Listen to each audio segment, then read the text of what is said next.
You're listening to the Worldwide Sports Radio Network. Oh, yeah, we're hitting CJ, the painkiller. Kevin Jackson.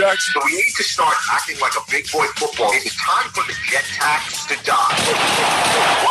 You're listening to Weapons Hot on Sports War Radio and the Worldwide Sports Radio Network. Darnold fires one into the end zone. It is caught. That's a Jet touchdown. And now here is your host, CJ, the Painkiller, D. Simone, and Kevin Jackson.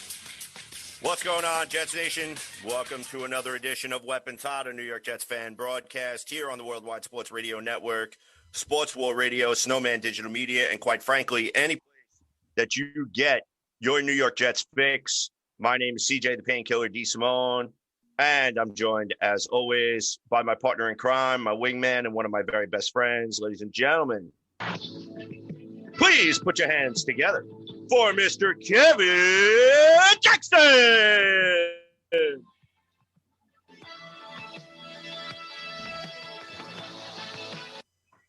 Jax, what's going on, man? I love the intro. I'm pissed off, yo. I'm so pissed off right now. We're gonna try to reel this in because I know we got. I'm so thankful that we have our guests on with us tonight because I'm just gonna keep it real. I'm not sure if I can maintain this entire time. So look, I'm thankful to be here. I'm just kind of, I'm in one of those moods. This is the highest of festivity. I'm not really sure I've actually been this angry about what's going on with this team. I can't even tell you. I'm going to be at a spot where I'm going to have to reel my tongue in a few times tonight. So look. No. No. Man. There will be no reeling in of the tongues this evening.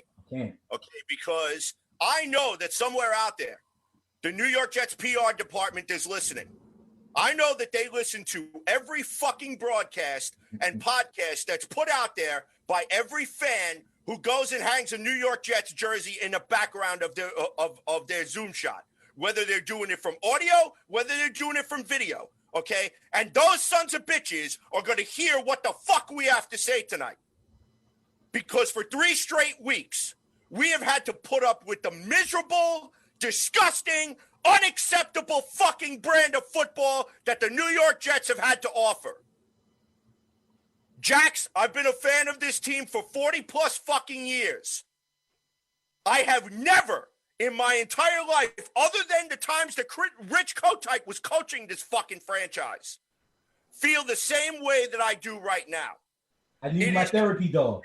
And utterly fucking unacceptable. And if you are a Jet fan and you are not mad by the product that you're watching every single Sunday, I question your sanity at this point. I really do. And to talk all about that, I want to introduce our 3 guests, which everyone sees on the screen. Ladies and gentlemen, first we'll start from the Ain't Easy Being Green podcast. I'd like to welcome to the show Mr. Michael Lagaris and Mr. Keith Farrell. What's going on? Thanks for having us, CJ. What's up, guys? Happy to be here. Not happy with the Jets, but happy to chop it up with you guys. And another interesting addition to tonight's podcast, also from the Worldwide Sports Radio Network, Mr. Joshua Silverberg. Josh, how are you tonight? Hi, guys. CJ, Kevin, nice to talk to you guys. Welcome, everybody here. Listen, CJ and I have been talking about doing this the last week or so, and goodness, I thought it would be better than today. But they somehow managed to make it worse than before. They did a sequel to make it worse. They managed it. So it's crazy. It's so much to talk about, and I actually had to take I had a headache before when I was watching the game. I had a massive migraine, so I actually had to take aspirin because I couldn't watch this crap anymore. I was baking cookies. I had to take a mental health break today. Like literally, I had to turn it off. I need to do something else just for a minute. Let's change the smells. Let's change the sight. Let's have a better outcome here than what atrocity we saw in the field today, man. Oh my God, it was so bad, so bad. So, all right. So basically, let me paint the picture for anyone who did not get to watch the game. New York Jets lose to the Indianapolis Colts today, 36-7, in a complete, utter disaster. Sam Darnold, 3 interceptions on the day, 2 of them run back for pick sixes. Okay, another one in the end zone in which potentially could have tied the game for the New York Jets. In a game in which the first half, the offense actually moved the ball. We actually started to see a Lawrence Cager appearance. We started to see a little bit of LaMichael Piron, but not enough. Okay. And Jackson's got some music in the background for us, which is always... Yeah, that's my mom calling to check on me. She's got you on suicide watch so far. Look, she knows my mom's a Jets fan, man. So I know she's calling right now to just to make sure that I'm not jumping off of something right now, because she knows. Right, it's the truth. And I mean, like right now, another thing too, all right? Sam Darnold finished the day 17 for 29, 168 yards, 1 touchdown to Braxton Berrios, a tremendous play in the first quarter, which I was like, holy cow. And I mean, it was reminiscent of the play that he made the following week against the San Francisco 49ers in garbage time. It was still a beautiful throw. And Darnold improvising and using his legs. Okay?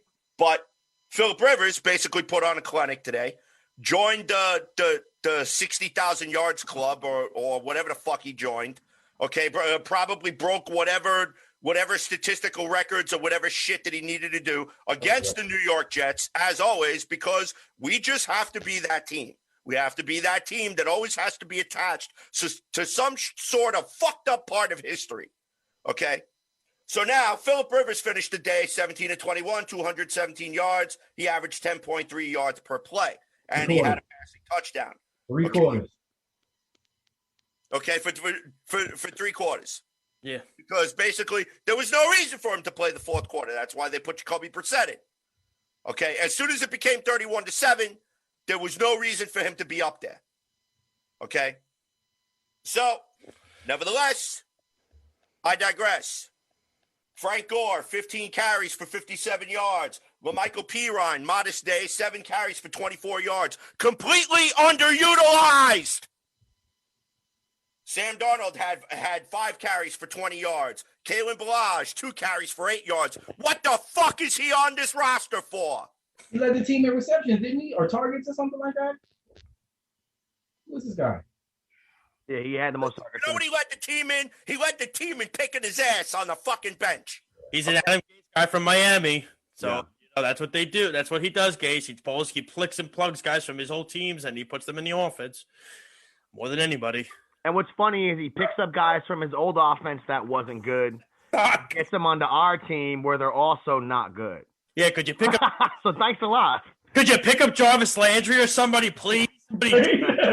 Yeah, we don't need Kalen Ballage, who is sitting at home doing nothing besides playing Madden. Go.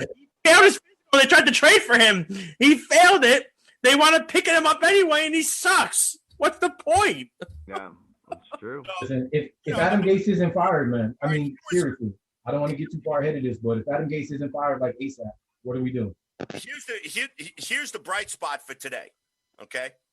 As if there was any bright spots, okay? I mean, obviously, Braxton Berrios catching his 2nd touchdown in successive weeks, okay? Lawrence Cager, 2 catches for 35 yards. That was promising, okay? And also frustrating as well because they didn't try to get him to board. Although on the second of Darnold's 3 interceptions of the day, the defense kind of maybe looked a little bit like man. He was trying to hit Lawrence Cager in the corner of the end zone, and Xavier Rhodes made a hell of a play on the ball. Thought that he was out of position. He tracked the ball and he was able to intercept it. However, if he doesn't intercept that ball, it's probably a touchdown for Cager right there. So, we sit up here week after week after week, and we talk about the complete shit show that we have to watch on Sundays. And it's getting to the point where it's not getting fun anymore. It's getting apathetic. Okay? But if Adam Gase is now fired, whether he's fired today, whether he's fired tomorrow, whether he's fired at halftime on Thursday's game. So at some point this week, you got to tell this son of a bitch to take a walk because he's not the answer. The players have clearly quit on him. CJ, before this game, I was talking with Keith, and I was like, you know what, man? I'm going to be okay either way, because if the Jets lose, that's one more step towards Adam Gase getting fired. If they win, then, we got to see Sam or somebody do well. And, I didn't think I was going to walk away from the game like low. And I'm at my lowest, I think, since that 93, 94 season when we were 1-15 with Rich Kotite when I was a kid. I mean, this is darkness like I've never experienced before. And we all know that Gase is supposed to be gone. We knew that. And we've all united and we understand that agenda. But today, Sam is not good, dude. And I'm sorry. And I know that may hurt people. The fact is that the very first game in year 3 against the Bills, he looked terrible. Yet last week, he didn't do anything until garbage time. Yeah. And this week, he starts off with a pick 6, which was his fault that he sailed, bad throw. Then he goes down for a touchdown run, which looked great. And I texted Keith and I said, this is the quarterback that I've been waiting for. He was running when he needed to. He threw the ball away. He looked great on that drive. That's the Sam Darnold that I expect to see, right? And then after that, move the ball down again. And that second interception, he did not see Xavier Rhodes. Xavier Rhodes circled back and picked him off. That was Sam's fault, and that's a killer for those red zone interceptions, which he had a problem with last year. And then that last pick 6 was a miscommunication with Berrios, who was going inside, sailed it, pick 6, all 3 on him, all 3 bad decisions. And a quarterback like him, the 3rd pick in the draft, after 3 years, I understand he's only 23 years old. I understand he's the 2nd youngest starting quarterback in the league right now, or now 3rd with Herbert starting.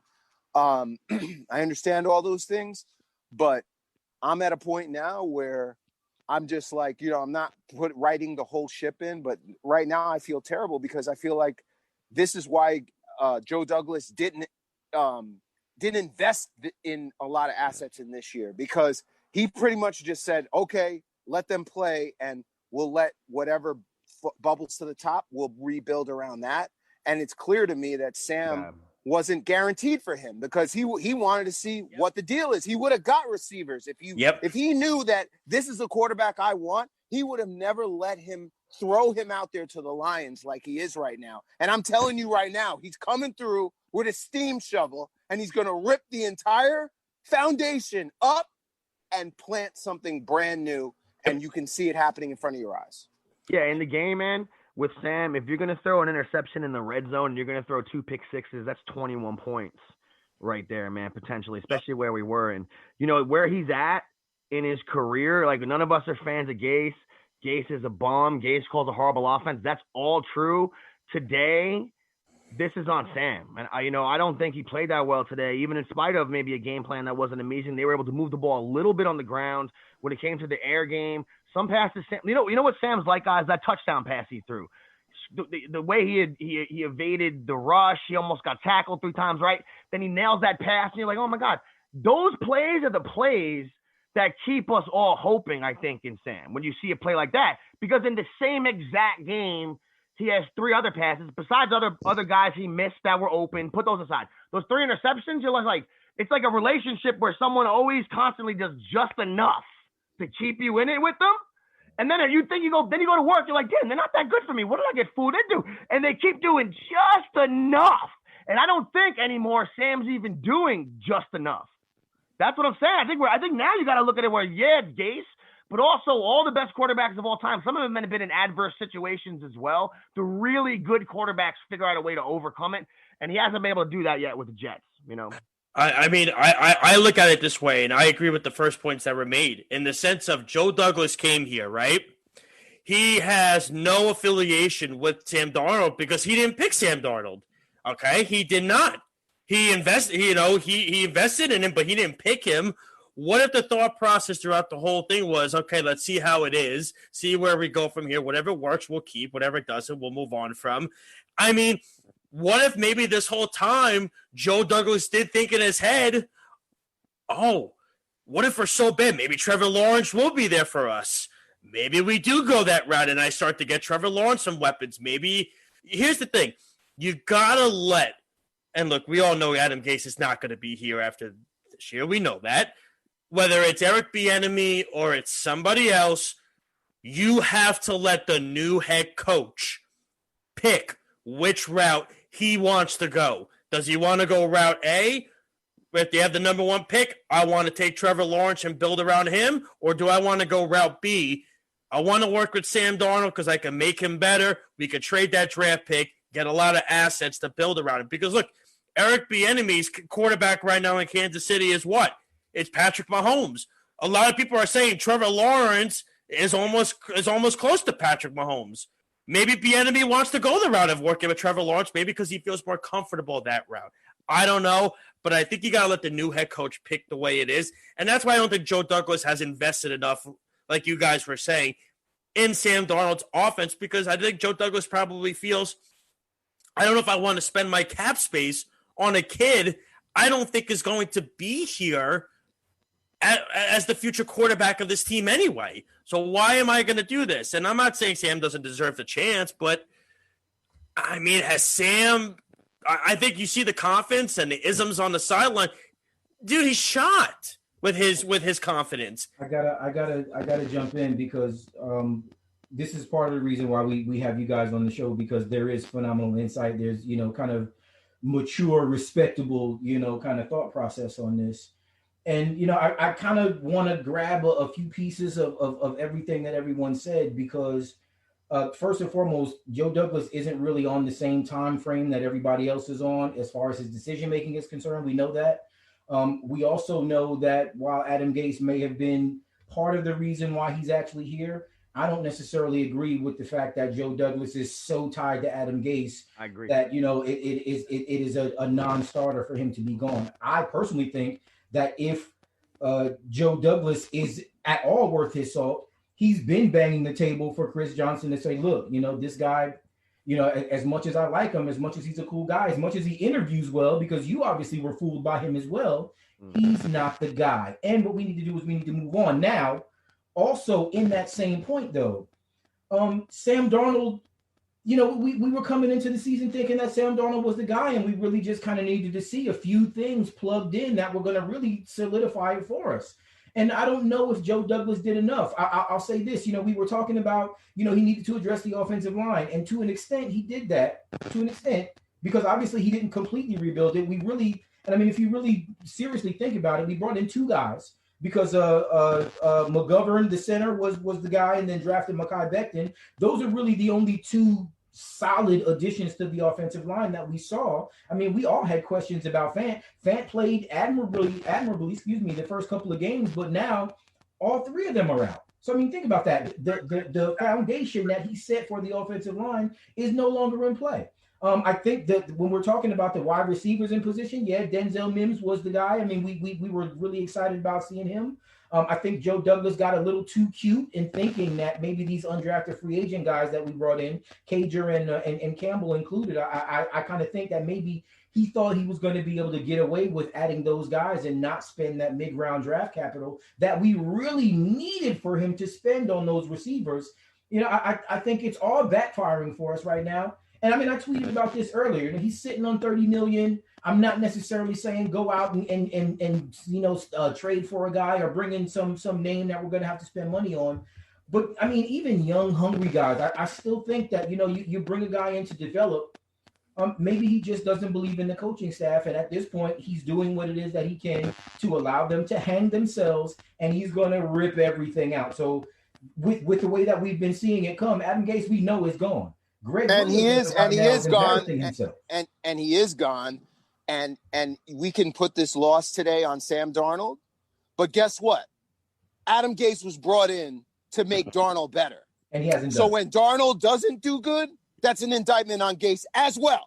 Exactly. Yeah. So the path forward is, if you want to try to salvage Sam, get Gase the hell out of here. Sam's collateral as soon as possible. Right. Put Jim Bob Cooter in. I don't care who you put in. Put another system in and see what the quarterback does over the next couple of games. You know what I'm saying? For the rest of the season, and then make your decision. Because right now, I'm not investing a fifth-year option in Sam Darnold. I'm not. Not with what I see. There's no way we're paying that type of money. And you know what I'm saying? And you look at it too, guys, in the sense of with the cap and with the with the pandemic going on and everything like that, the cap is not necessarily going to rise. So when you look at it forward, the New York Jets are going to have one of the top amount of salary caps out there in the league. So that's exactly. Yeah, but we have the most holes also. I mean, think about the guys that we have on 1-year deals. All of those guys need to be resigned or let go. And if they're let go, we got to replace them. That one's already gone. Dude, that's going to 100% help too. But you look at it like this: 2 top free agent wide receivers are going to be on the market. I would expect Douglas to go after one. One is Allen Robinson. The other is Juju Smith-Schuster. I would expect him to go after one, if not both of them, with the amount of salary cap they're going to have going into next year. Because, again, the cap's not going to rise next year. It's staying flat. So a lot of teams, when you look at it right now, I think Douglas was also planning more for the future, knowing that the league is going to be in the situation that they're going to be in, and he's going to have so much cap space and have so many holes that he's going to say, look, I could spend this here, spend this there, and plug that here, plug that there. But also, he's trying to build through the draft. You can't build an NFL team through free agency. It's impossible to do. You got to build through the draft. Go watch the Green Bay Packers. For years did that. You can't build a team through free agency. Listen, you want a classic example of that? Go look at the 10-6 Jets football team that was when Mike McCagnon was here. Yep. He spent almost $200 million. I hated that team. I liked the guys. We had guys, but that was an anomaly in the middle of drama for us. And the problem is that we went 10-6. We weren't that good. We weren't that team. Right. And I mean that really hurt us. Look, the way that he's going about it obviously is what it is that we'd like to see. The unfortunate issue right now is that we still have a season. We still have young guys that need to be developed now on this roster. And we still have, and I mean, Mike made great points because Mike is, as of right now, it's really difficult to say that we're going to put any more stock into Sam Darnold. But the fact of the matter is that we still don't know what Sam looks like if he has a competent coaching staff and competent talent around him. We just don't know. So, there is some difference in that. And we have seen where guys have, struggled and then gone on to different situations and excelled. Case in point, Drew Brees, Ryan Tannehill. Yeah, right. Exactly. Coming specifically from being coached by Gase. So I mean, there's still some questions to be had. And the fact of the matter is that if we do make a change and we start to see some sparks from Sam Darnold going towards the middle and the end of the season, then we do have questions about our draft position, draft capital, and what it is that we're going to do going forward. At this point in time, there's still more questions than answers, but there is one answer that we know for a fact. If Adam Gase is not out of here, man, none of it makes a difference. He's got to go right now. You know what? And he's not going to survive. He's not going to get fired now. But after that break, if we lose Thursday night on national television to Jeff Driscoll and a bunch of scrubs, he's gone. He better be gone. We lost the scrubs already on the 49ers. We lost the scrubs already? Yeah. Well, I mean, the first half of the game, they had the quarterback. They were already up 21-0. And then they put the JV team in. Took us out. Right. Well, here's another thing, too. And here's the reason why I think it really doesn't make a difference whether you fire Adam Gase now or you fire him on Thursday. Because regardless of the short week, what's going through, if you give Jim Bob Cooter the slate, if let's say for shits and giggles, as soon as we get off the air, we all put our heads to sleep. We wake up tomorrow morning, we find out as soon as Adam Gase gets off the plane in Indy, he's handed his walking papers, he's fired, and Greg Williams is given the freaking interim head coaching job. He's so happy. I would be smiling. All of Jet Station will do. You're playing strings on your TV. All right. Everyone will breathe a collective sigh of relief. And then number 3, going into Thursday's game against Denver, nobody really gives a shit. Okay?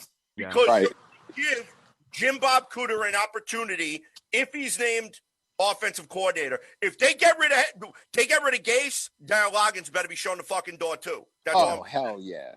Yeah, please.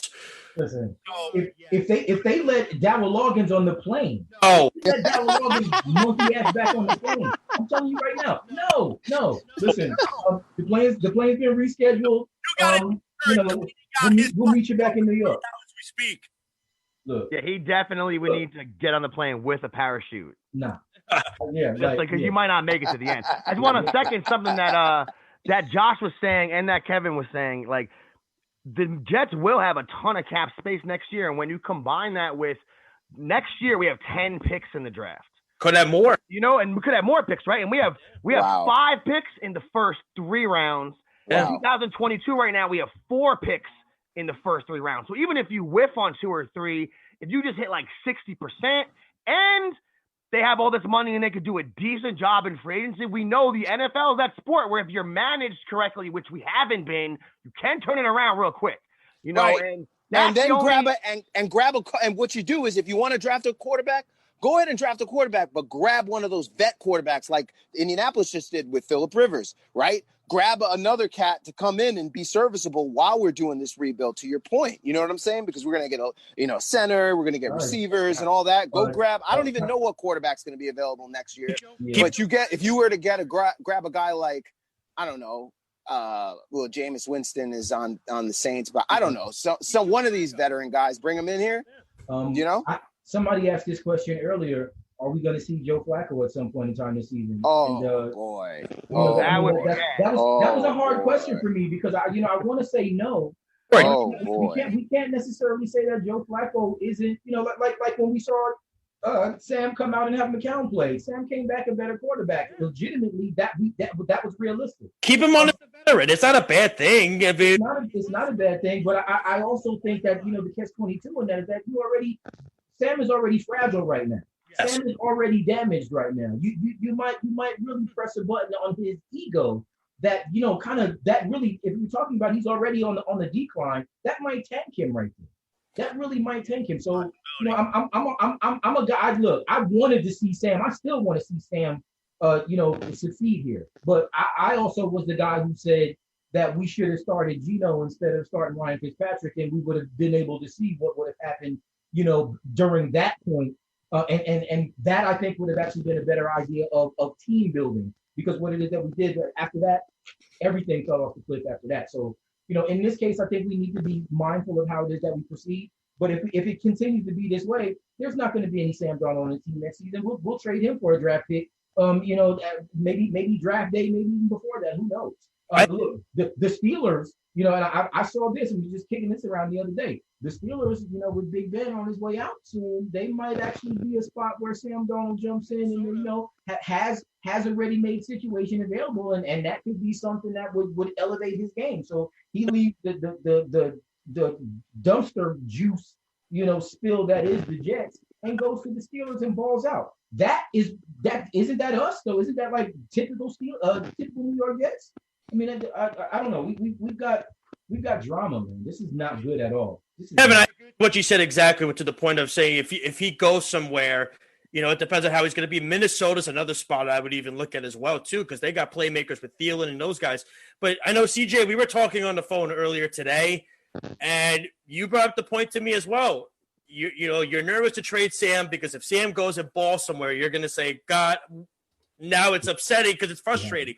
Yeah. So you have that side of it. You got the other side of it too, though, is if you trade the draft pick and Trevor Lawrence is there and Trevor Lawrence balls out and you're stuck with and Sam's not producing, now you're going to go, oh, my God, so typical Jets. They traded away that draft pick.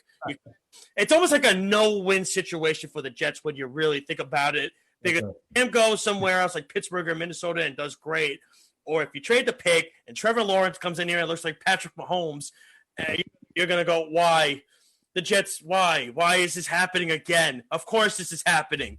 But if we could just look, when you look at these quarterbacks that get drafted, a lot of times, we're always put the greatness on the quarterback. But honestly, the system, the coach, and infrastructure that these young men are drafted into have a lot to do with these young men being a success. I can tell you right now that if Lamar Jackson got drafted by the New York Jets, he would be garbage. He would be garbage. I'm telling you that right. He would not be the MVP Lamar Jackson right now. If Patrick Mahomes was drafted by the New York Jets, he would still be better than Sam. Absolutely right. But he wouldn't be Patrick Mahomes. Okay? So what I'm trying to say is, first, the reason why Josh Allen is doing well is because he's got the infrastructure. And they had all the draft picks. They were all set up just like we are right now.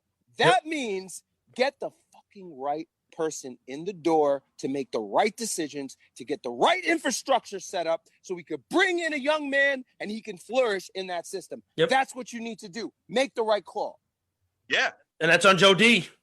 But it all starts with getting Gase out the fucking door. Yep. Because you know why? Then it makes the rest of this season irrelevant.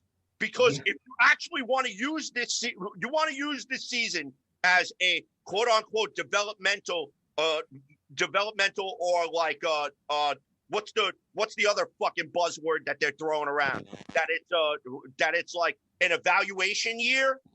Okay, then it makes sense for you to go and to have these shitty games where you're only scoring 13 points a game.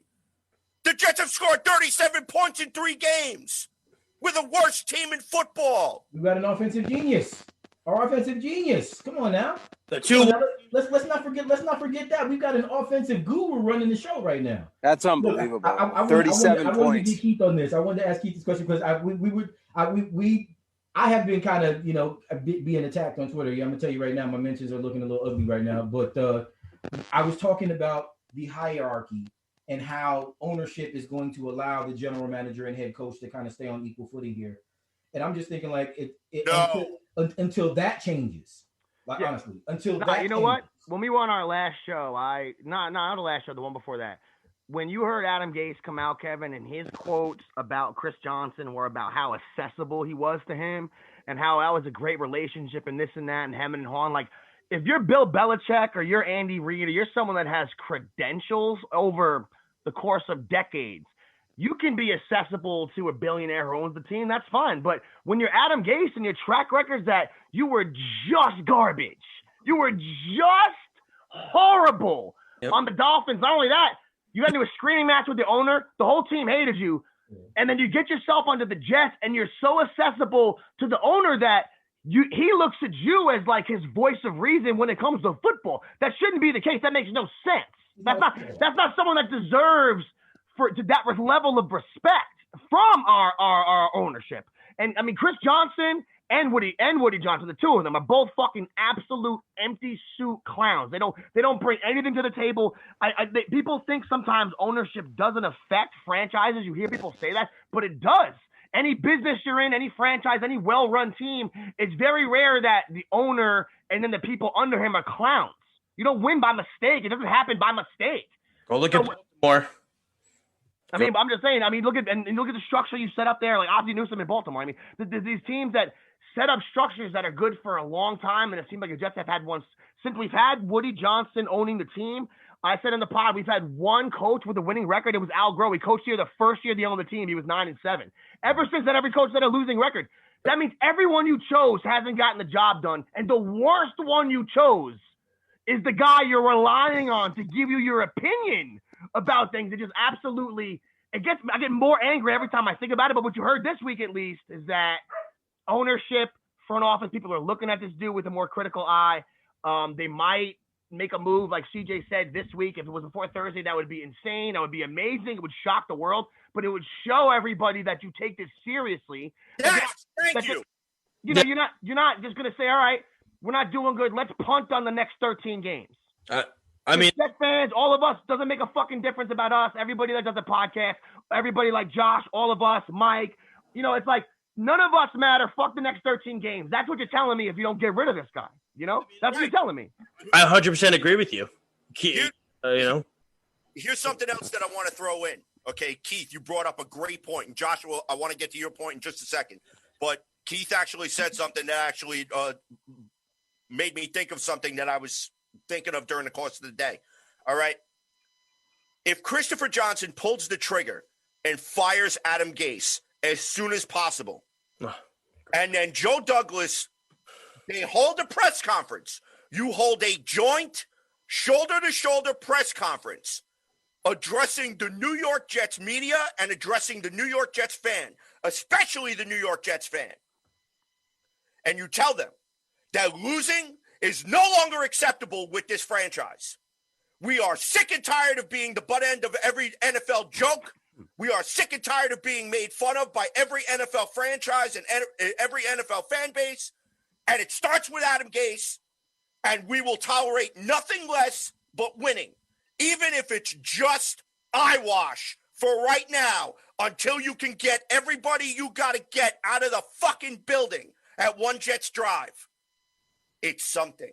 Somebody posted some stats about Jim Bob Cooter's offense and how, they were bad, obviously. They it was bad ninth. Detroit, That's right, 20. But that's just the thing. Even if you're going to, just kind of, even if you throw him in this week, I'm thinking you're still going to get, all right, on the fly, we got to do something different. So, let's go ahead and pull the brakes off this thing. Let's go. Bro, it's just decisions. It's just decisions. Like, why are you running for it when you're down by multiple touchdowns and you're just running the clock? Like, what are you doing? Exactly. Like, that's what I'm saying. Like, I don't even care no more. It's about your approach. It's about just your, having a ferocity to the game, about trying to win. You know what I'm saying? Do everything you can. Like, run crazy plays. Do something. He doesn't do anything because he's insecure. He only believes in what he thinks he knows on how he does not want to go outside of that box. And think about insecure. Think about in your life, people in your life that you have no respect for, right? And then think of that person trying to tell you to do something. You're not listening to that person. No. Especially when you're a professional athlete at this level, these dudes have no respect for Adam Gase, and they shouldn't. So when you come out and you see a team these first 3 weeks that looks like they don't give a shit. And I'm not saying the Jets players don't give a shit or not trying hard. That's what I'm saying. That's just what it looks like, though. Like, you're getting blown out of the water every week. But he's the quarterback whisperer. Remember? He's the quarterback whisperer. Look, it was said earlier, Sam Darnold says all of the right things in the press conference. He takes all the responsibility on himself. He says, look, I got to get better. I got to do a better job. But you kind of got to, you don't see the frustration in Sam's face. You know what I'm saying? When it's 3rd and 17 and you're running the draw play Today, I mean, really? But it's interesting because like I said, when CJ threw out the crazy idea that he thinks he could get fired before Thursday's game. I hope he's fired. I no way, not possible. But then I thought about it later on, and I said to myself, okay, Christopher Johnson is the same incompetent owner that let Mike McCagnon hire the coach, do free agency, draft the players, and then fire him 2-3 months later. Yeah. So why? And I still to this day didn't even like fathom about how you could go through a decision like that, because you felt like, I feel insecure because I don't think he's the right guy, but I'm just going to let him throw $100 million down the tube and let him throw a whole draft away because I don't know if it's the right decision or not. Yeah. That's why I don't think CJ's point is that crazy about him being let go before Thursday. I don't think it is crazy at all. I also think that Chris Johnson may have had an epiphany today. He has no idea what he's doing. No, he's an insecure little boy. But that's what he is. Him and his brother are so insecure about what people are thinking about this and that. How can you sit there week after week? You're giving up. I think they've been outscored by 52 points this season in 3 games, but say that Adam Gase is a wonderful mind and a great head coach. And look, those guys that was on when they hired him, I said, he did take Miami to the playoffs his first year with the Dolphins. I said, maybe, he said, my brother's a massive Miami Dolphins fan. My brother said to me exactly, good luck. That's it. Josh, my condolences to your brother. I mean, it's bad for us being Jet fans, but Dolphin fans. But numb to it, man. He's so numb to the pain already. He don't even. But let me tell you something. Like I was really thinking about like reaching out to Leonardo DiCaprio and trying to learn how to turn one of those top things, like get inside of Chris Johnson's head. You know what I'm saying? Like get in his brain when he's dreaming and stuff, and like have it like see him in his dream when he was like putting together some baby oil juices and be like, look, fire Adam Gase. No. And he wakes up, he's like, I gotta fire Adam Gase. Like, We need just something. We freaking need make something. the damn call, bro. Like, you made a mistake. You made a mistake. It's okay. You made a mistake. I'm so mad because I was telling you, my parents, my dad grew up a huge Packers fan. My mom grew up a huge 49ers fan. And I yelled at them today saying, you guys didn't try hard enough to make me one of those. That's why I'm stuck where I am now. Yeah. I'll blame my family for this too, but I'm gonna keep it real. I've had plenty of opportunities to leave, and for whatever reason, I guess I'm just a glutton for punishment. Look, this is where we are right now, in that one decision by Christopher Johnson quite possibly set this franchise back multiple seasons. Oh, it's terrible. You're right. Multiple seasons, right? Because now what it is that we have to do is, I mean, we do have to recover, but we also have to recognize that again, and I kind of started this point. I don't want to deviate from it, but I'm not gonna stay on it too long. Joe Douglas has the 6-year plan, right? Mm-hmm. Now, Joe Douglas is coming in with a 6-year plan, and we, having been Jets fans for as many years as we have, we're not really looking at this like this is a 6-year thing. Yeah, I've been a Jets fan since I'm damn 7 years old. So I mean, think about this. We're talking about 40 damn years, and 25, 30 of it were ineptitude, were horrible football. You know what I'm saying? I got lucky enough to see Ken O'Brien. You know, I got lucky enough to see some of that. I got lucky enough to see Altoon. I got lucky enough to see Bobby Jackson, who was, rookie of the year. And honestly, the reason why I wanted to play football as a kid, because I'm looking at these guys, hey, last name is Jackson. I'm thinking that could be me. That's my jersey. He's nice too. And then it's fallen off, and we've had so much bad here that I'm in. But that decision, as far as everything that I've seen, that decision right there might have been one of the most non-intelligent, non-football decisions that is going to impact this franchise. I mean, think about this. We were thinking Sam Darnold could be the guy, and we might actually be seeing relevant playoff football by 2021, 2022. Mm-hmm. Are we still in that same timeline? Can I ask you a question? No. Can I ask you a question? Yeah. Why is the owner picking the damn coach in the first place? That's the problem. That's why is he making that call? We're talking about hierarchy again. You own Johnson & Johnson. Yeah. You know about baby wipes and things. You don't know crap about football. The team's attack. So let a football human being make those decisions. It blows my mind. And not only that, he hired him, and then Gase got McCagnon fired. That's how right? That's how you know. That's how you know. Chris Johnson hired. He sabotaged him.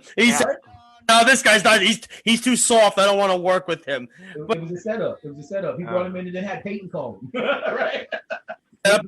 Look, Adam Gase has been riding Peyton Manning's coattail since he got here, and isn't even good enough to have learned from Peyton Manning. He knows shit about football. Peyton Manning right now, guys. He was all praising Adam Gase when he got the job. No, he should be the head coach of the Jets. He can get. If people don't know, Stupid State Farm or whatever the commercials he's made. Peyton Manning hates the Jets. Yeah. Hates the Jets. Look, didn't he want to come out and play for the Jets? Yeah. Think about that. Hey, CJ, CJ, Kevin, I want to just say thank you guys for having me. I got to put the kids to sleep.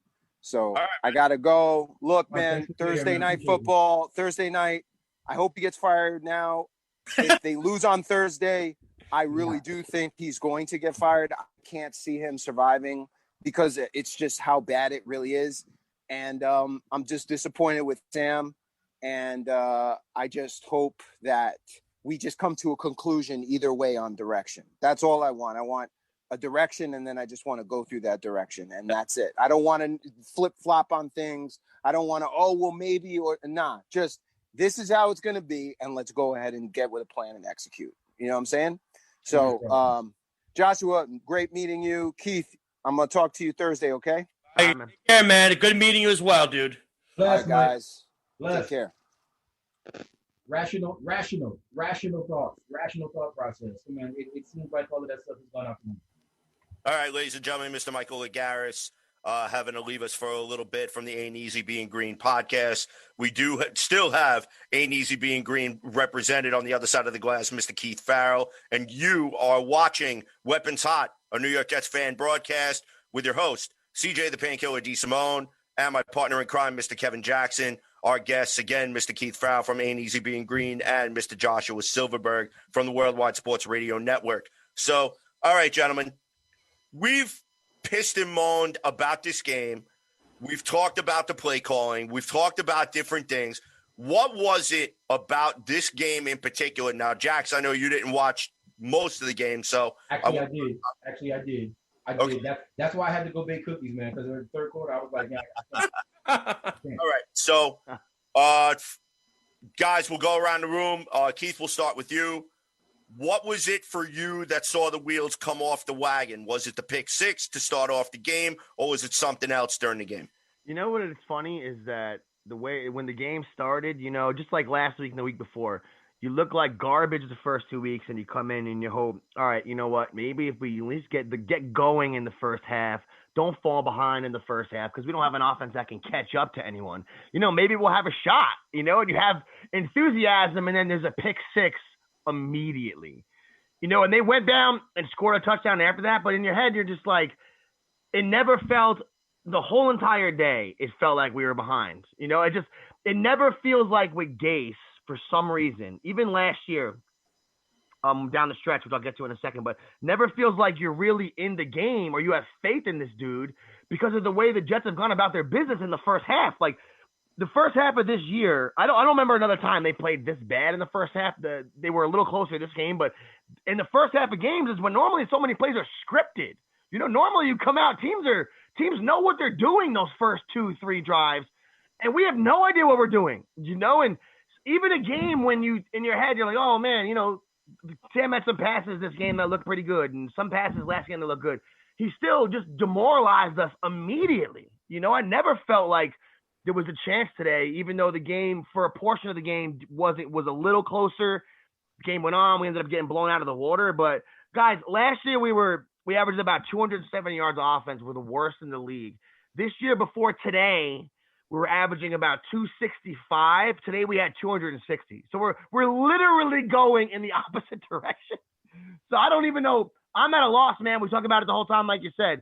But it just seems like Adam Gase always tries to be the smartest guy in the room, and whatever's working, he's like, all right, this works. We've run this play and it's worked 5 times. I'm not going to call that the rest of the game because they might think it's coming. Instead of being like one of those teams like Belichick or these good teams that are like, we'll throw the ball to Kelsey 10 times in a row if you're not going to do nothing about it.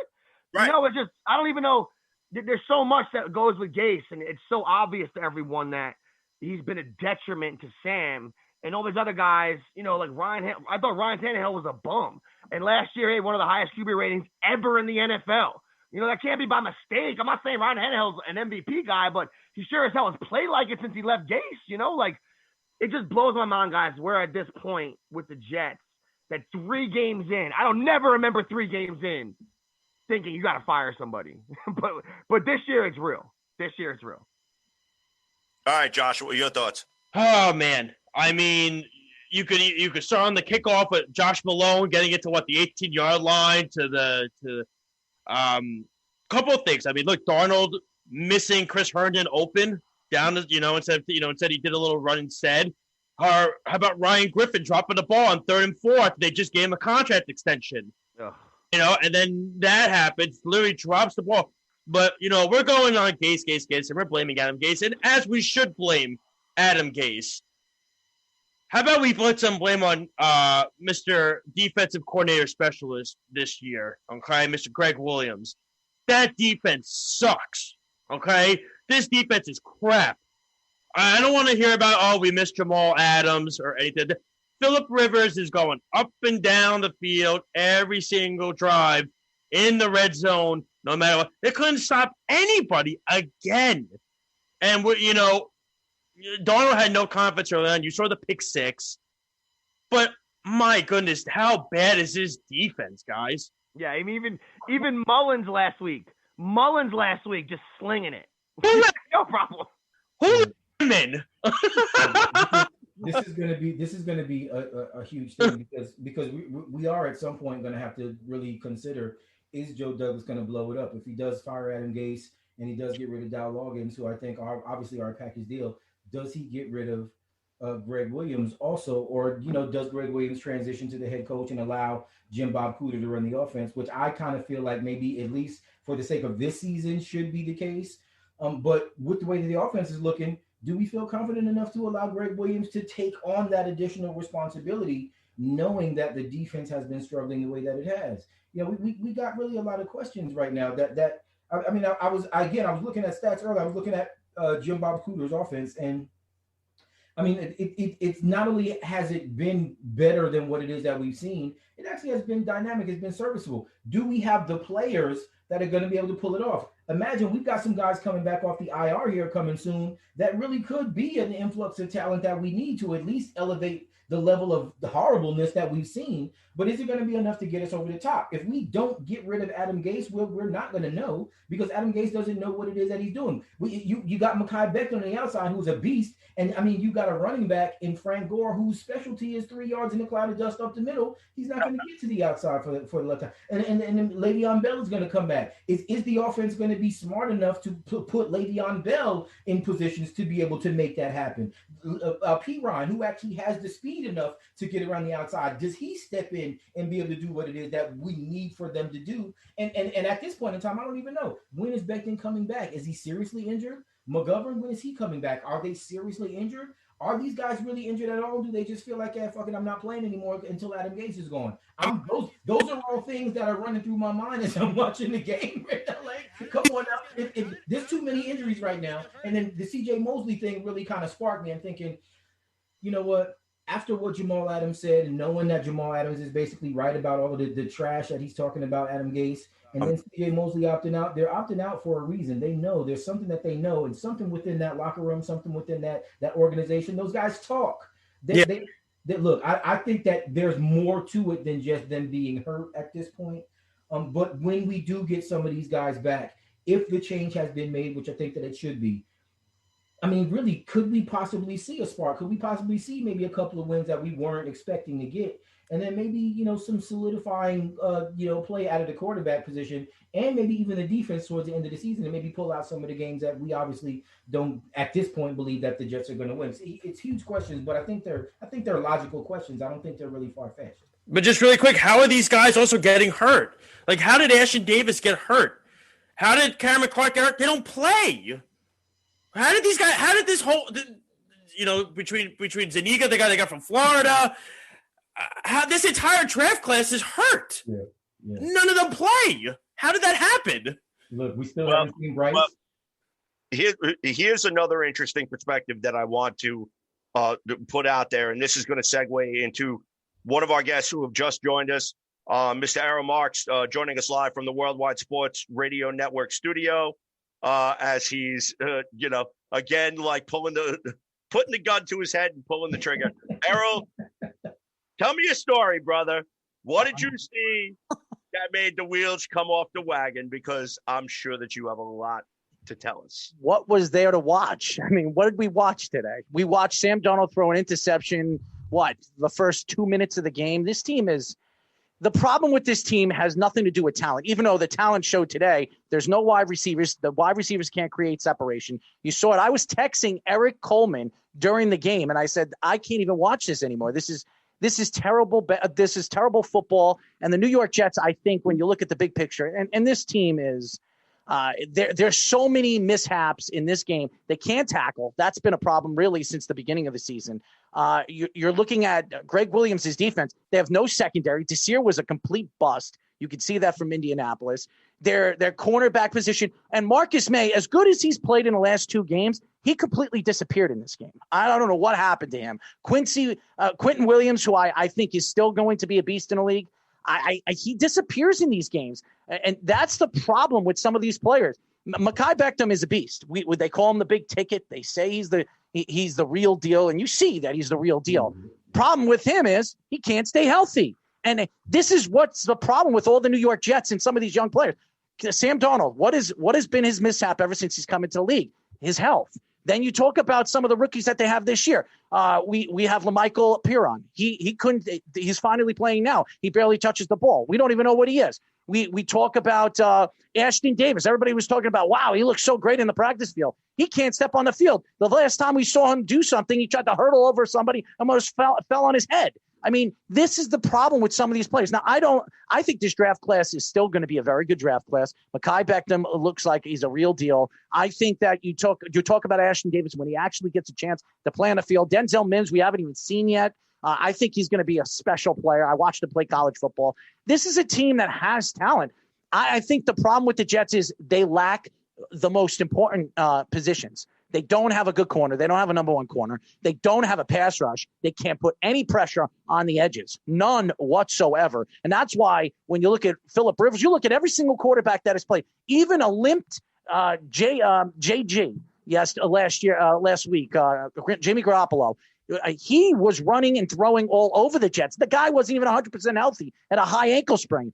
Not one quarterback. They dominated in the middle, except really Josh Allen. But Josh Allen's figuring things out. He's got Stephon Diggs having 150 to 200 damn freaking yards every single game. So he's got weapons. The Jets don't have anything. They can't create any separation, and that's the problem. Adam Gase is gone. And anybody that keeps complaining about him, this is it. Adam Gase is going to be gone. I think he will be here for at least another 3 games. If the Jets do not win one of the next 3 games, he will be gone. This team, he will be gone. Why would you wait that long?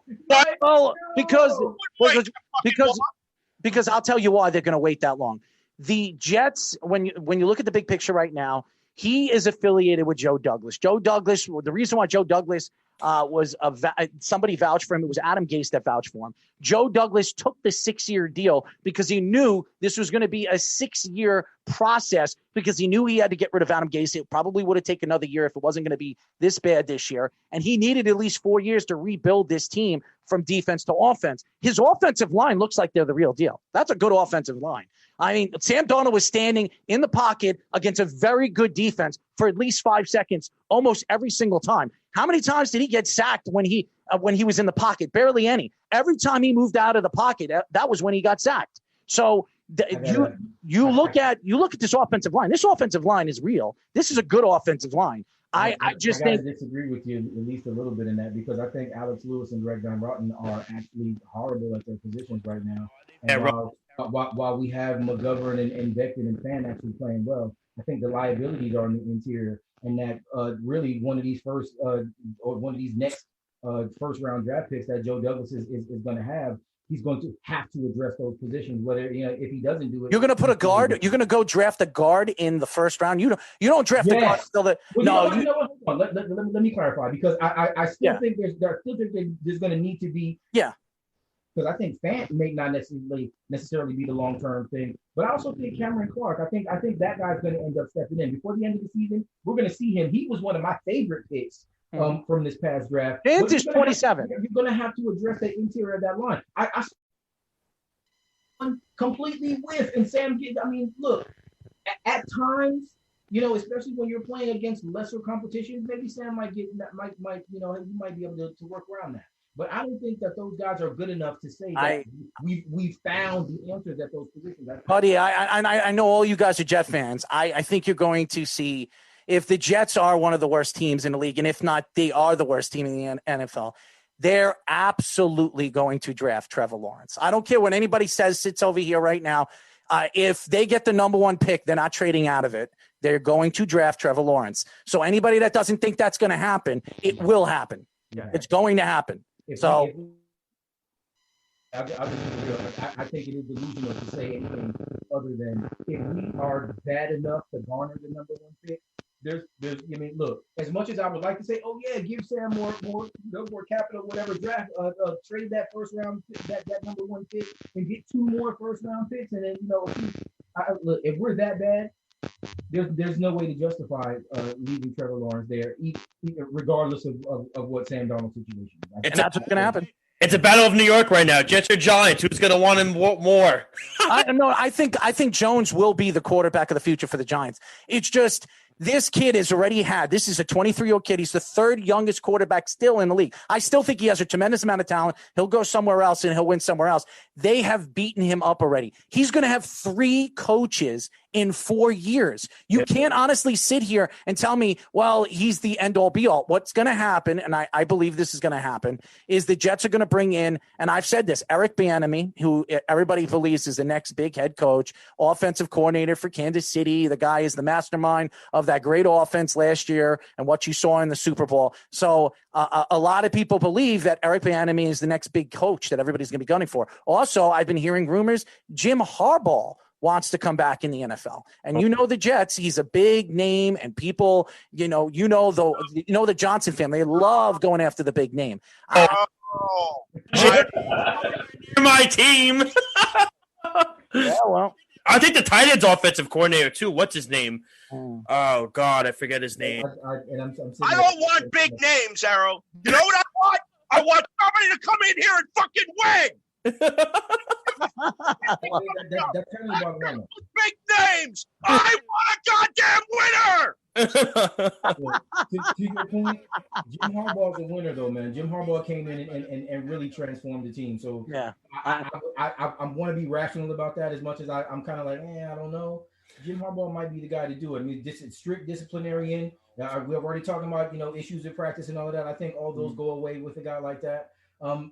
Is it too big for him? No, I don't think so. I mean, Michigan and all the other things. So I mean, I don't know, man.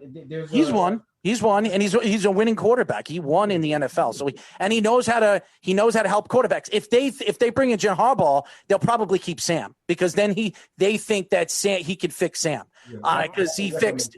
If you look at Colin Kaepernick was one of the best quarterbacks in the league when he was the coach.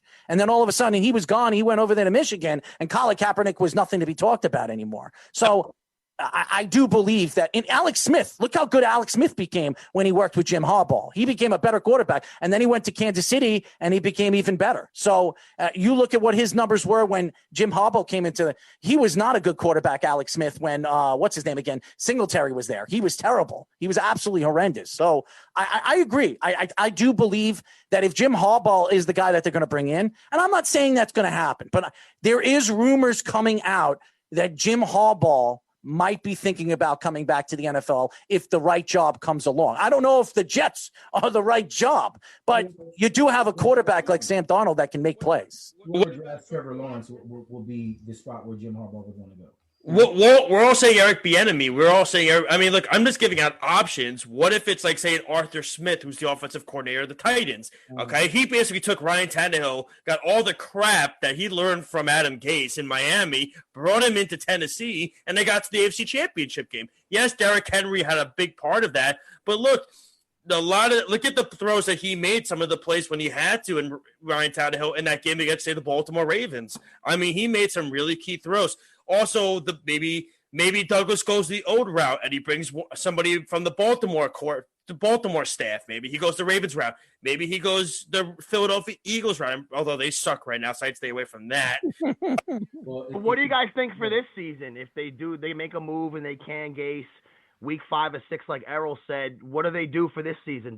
Greg Williams. Is that what you do, you think? Yeah, that's what they're going to do. Because let me say, like the last year, like, you know how the offense was a bag of trash last year too, just like it is this year. Yes. But they managed to win 7 games because the defense was still decent, right? Mm-hmm. And like Errol said, and like Josh said before, the defense right now has been absolutely atrocious. Before today they had 40 missed tackles in 2 games. I don't know how they did today. Most teams had about 10 missed tackles. I mean, they're absolutely horrible this year. So that's the only reason where before the year I felt good about Greg Williams maybe doing this. But now I'm thinking he's not even doing his job. That's the only thing we had going good for us last year. And I know the defense maybe not on paper has as much talent as last year, but he's not coaching the defense well either. So I don't feel there's anything on our staff that I can look at and feel that good about, even though I guess Greg Williams does make the most sense. I mean, Greg Williams also has the pedigree. It's not like he hasn't done it before. And he's done it in a few situations, because not only did he do it in Cleveland, but if you think for a time in New Orleans, he also had some responsibilities in that way also. So even if it's just about being able to transition, I think that would probably be the easiest parachute to jump into. Allow Jim Bob Cooter to step in and run the offense and let Greg Williams run the reins at least until the end of the season, and then we can decide what'll be what. Because I would imagine if we do hire a new head coach, Greg Williams quite possibly could be gone. I mean, it's not like Adam Gase chose to hire Greg Williams this season. That was also a pick that was made by someone. Christopher Johnson. That was forced on. Yeah, that was forced. Again, like I said, bless Austin, man. Nice player, can cover. The dude cannot freaking finish a tackle. Oh, my God. How many whiffs does he have every single week? Yeah. He could cover, tackle. Look, we got so many tackling issues. There's tackling issues all over this team. I feel bad for Bless because it always seems like he's the one that misses the tackle on every replay. I feel bad. Yo, if you're having 20 missed tackles a game, though, that's like – I never heard of anything like that. That's hard. That's the worst. How do you miss that many tackles? The whole defense. That's the whole defense. Look, even on special teams, it's weird because even on special teams, it looks like our special teams didn't look like this last season. What I'm saying? Our coverage teams were one of the best in the league. And I think there's usually a good special teams coach. I don't even think it has anything to do with special teams. I think the big picture right now is nobody trusts Adam Gase. And now you're seeing even the coaching, you're seeing the players. Nobody trusts Adam Gase. Adam Gase has lost the team. You see Le'Veon Bell. You don't hear Le'Veon Bell at all on social media. Go on his social media right now. He has not spoke really since he got injured because I think the whole big picture is he's trying to weigh it out because he believes that Adam Gase isn't the guy either. I think a lot of players do not think he's the guy anymore. So I think the big picture now is when is Joe Douglas going to pull the trigger here and say, you know what, you're done. I can't have you on the field. The players don't want to play for you. This is not a good team. Let's go with the young players. Let's bring in Greg Williams and let's figure things out. The other thing too is, guys, look, we saw this in Miami with Adam Gase. How many times does he get his top superstars angry at him where they just don't want to be there anymore? We saw it with Jarvis Landry. We saw it with Jay Ajayi. You could obviously see it. Look, it was a Jet thing or a Jamal Adams thing, but look, Adams had a part of it was Adam Gase. He pisses off superstars all the time. He does. I think his ego is such that he wants to have the lesser talent, the lesser tier players that are gonna run through brick walls for him, but they're just not. Come on, guys. Come on. You're not happy. You're not happy that the Jets got 2 first-round draft picks, a third round, and to me, Bradley McDougall. That was a friggin' that win has nothing to for do with Jets. Adam Gase. That has nothing to do with Adam Gase. I know. No. I'm just saying that's a win. So Jamal Adams. Oh no, yeah. Jamal Adams, you don't want to be here anymore? Bye. We don't need you. That's it. We don't want you. And he got hurt today. And he got hurt today. He pulled a hamstring. He didn't want to be here, though. I mean, let's keep that real. There's a reason why he didn't want to be here. There's a reason why he was as noisy as he was trying to get out of here because he knew what was coming. I think most of the players that are being realistic about this situation knew this shit was coming. No, of course. And look, I agree with you guys, but at the same time, you got to think back to it. Jamal Adams even said it. Adam Gase is not a good head coach. He's a terrible head coach. He said it on the way out. Jarvis Landry said it. Jay Ajayi said it. It's not just that. It's a lot of the superstar players he has on his teams. They can't stand him. They hate him, and then he just dumps them for. But look, luckily Joe Douglas is a smart guy and got a great haul for Jamal Adams. A huge haul. It was a steal. Huge. It was a steal. They screwed on the Landry and Ajayi trades. There they got screwed with. But he basically just takes the superstar players out of his game plans all the time and says, no. Cameron Balash, for example, this is a prime example. If Le'Veon Bell was here and healthy, I'm telling you right now, Cameron Balash is getting more time on the field than Le'Veon Bell is. You know it's true because that's so sad. It's just the way it is. Well, and you guys you're making great points, but here's the point.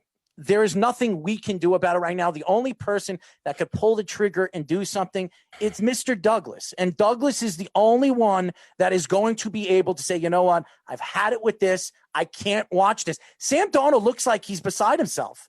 Watch him walk off the field. If I was that kid right now, I would go to my apartment or wherever I'm staying, my condo, and shoot myself in the head or drink myself to sleep. I mean, this team is so horrendous. I'm going to the sideline and I'm punching Adam Gase in the fucking head, and I'm going, on a 37, you're going to have me running up the fucking middle? Really? I can't audible out of this play? What See, you don't like his bubble screens? Come on 3rd and 10, you don't like the bubble screens behind the line of scrimmage? Yeah, we're gonna see Sam at somebody's club trying to get mono again because he wants to wrap up the season. Oh, now they're gonna say he has some kind of pelvic disease. Oh, he's got a pelvic disease. He's out for 5 weeks. Right. I mean, this is ridiculous. Through the Jets locker room, ladies and gentlemen. He'll be back after the bye. I agree with you 100%. I do. I think Douglas has a say in it. But let's be real here, though. Does he have all the say in it? Or is there a guy above him that says, nah, don't want to let him go yet? Well, Know who it is.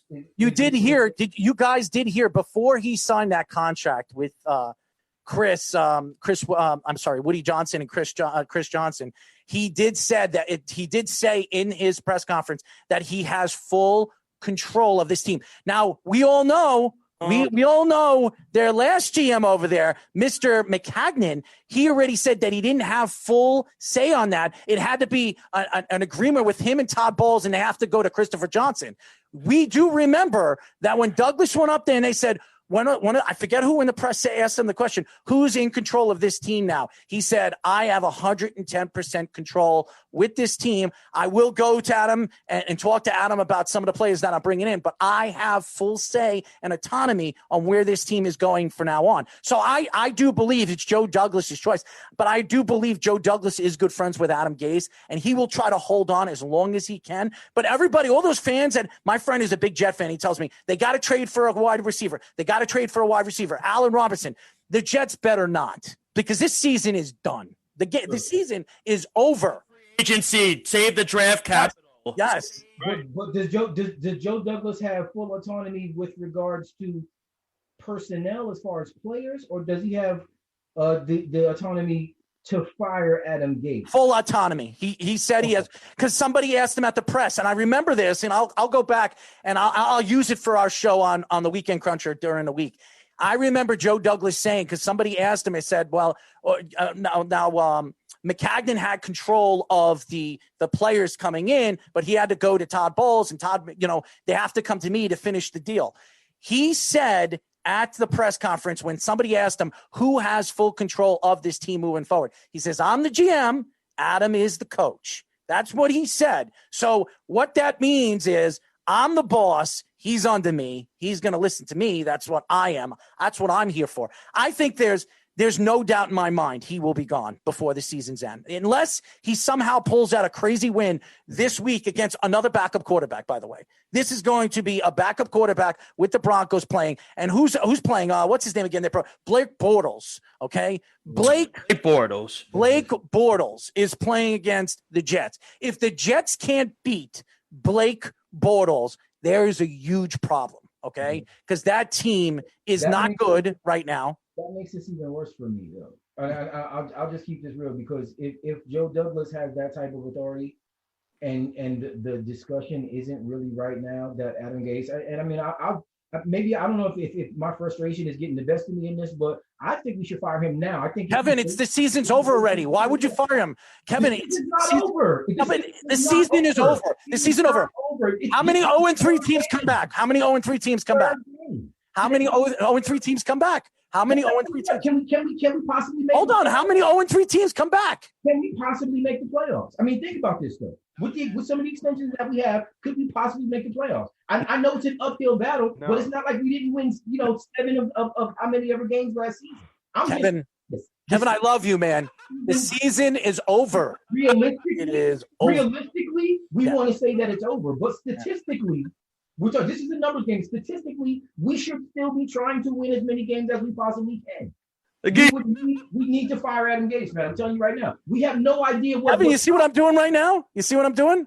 I'm flying to Florida to play golf because that's where the Jets are going before the playoffs. They are done. They put a fork in them. They're done. I can't say I don't believe that we're in bad shape right now, but I also don't think that the season has lost so much that we shouldn't actually be trying. They're not. They have no weapons. Kevin, they have no weapons. Tell me, who is your best player right now on offense? I know who it is. Here's the names. Here's the name. Berrios. Who would have thought a 5'6" wide receiver would be the best wide receiver right now for the terrible New York Jets? I'm a Jet fan. I am sorry, but it is terrible. It's so obnoxious for any Jet fan. I'm not saying you, Kevin. And I get text message. I watch all the stupid posts on the Jets group meetings and stuff like that. I go on. It is a joke. Jet fans need to open up their eyes.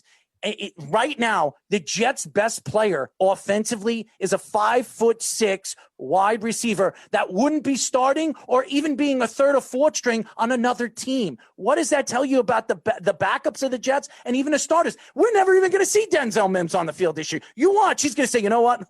Why am I going to start my season this year? I could start my rookie season the next year, and I won't have to deal with this rubbish of crap of this team. When you look at Adam Gase and his stupid, plain old screen pass plays that he throws, these little bunt little throws that Sam Darnold is throwing. How do we know what Sam Darnold is if we can't even see Sam Darnold air out the ball? But I know why. Because nobody can create separation on this team. They're garbage. This team is terrible. And everybody that said Cager is not an NFL wide receiver. He's just not. He's not. 35 yards today. I know what he got. He was open. He was open the whole time. Nobody even, dude, Eric Coleman, Kevin. Look, I just can't go with you on this. That's fine. That's Kevin. Mekhi Becton is the best offensive player that we have on. No question. Yes, I'm going to say Berrios is maybe the best wide receiver that we have playing. Not a question. Wide receiver on the team right now. I do still believe that the guys that we have on injured reserve are going to come back and they're going to add some talent back. Too little, too late, and the Jets are going to lose a number one pick. And they're going to lose a number one pick. I'm not even playing for the pick right now. Do you know that Eric Coleman? Do you know that Eric Coleman doesn't even know? Do you know that Eric Coleman doesn't even know who Lawrence Cager is? Do you know that? When I told him, he doesn't even know who he is. I told him who he was. He's like, who the hell's Lawrence Cager? I know what the kid is. He's a specimen.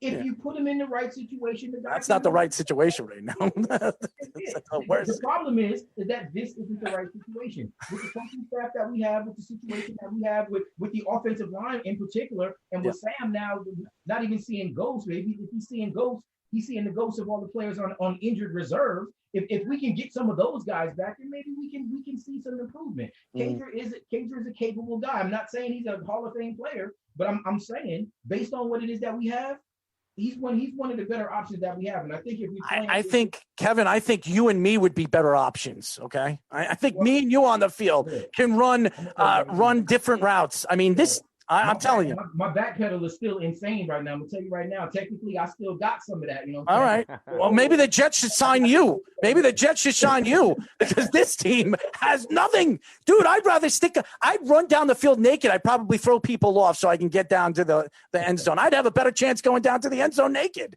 I mean, this team is horrendous. I know you guys got to really go, but I will say this. I love this show. I think it's great. I love you have my boy on, Josh. You got I see Keith over here. This is a great show, guys. It's very, very funny. I wanted to come on. I just want to say I can't say go Jets because I've just completely you guys got to listen to the show tomorrow. I have a great, funny show lined up for you. I'm going to get Speedy wild up about this Jet game. You guys are going to laugh your ass off. It's going to be really, really funny. I even got sound effects. All right. Thanks, Errol. Appreciate you, bro. Thanks, guys. Thanks, Errol. All right, ladies and gentlemen, Mr. Errol Marks from the Worldwide Sports Radio Network. Very nice taking some time out to join us tonight to give his 2 cents worth. Although there are quite a few things that I disagree with, but I'll give him the benefit of the doubt. Kevin, Yeah, if I could say one thing, the only thing I disagree with is that I guess it kind of can go both ways. Like what Kevin's trying to say is that if you're saying Gase is a bomb, the sooner the better getting rid of him because whatever. Not wait 3 games. Yeah, God. And at the same token, like I think all Jets fans know. I mean, it's nice to hear Kevin be hopeful, but most of us might say, all right, maybe this season's not going to be the best season results-wise.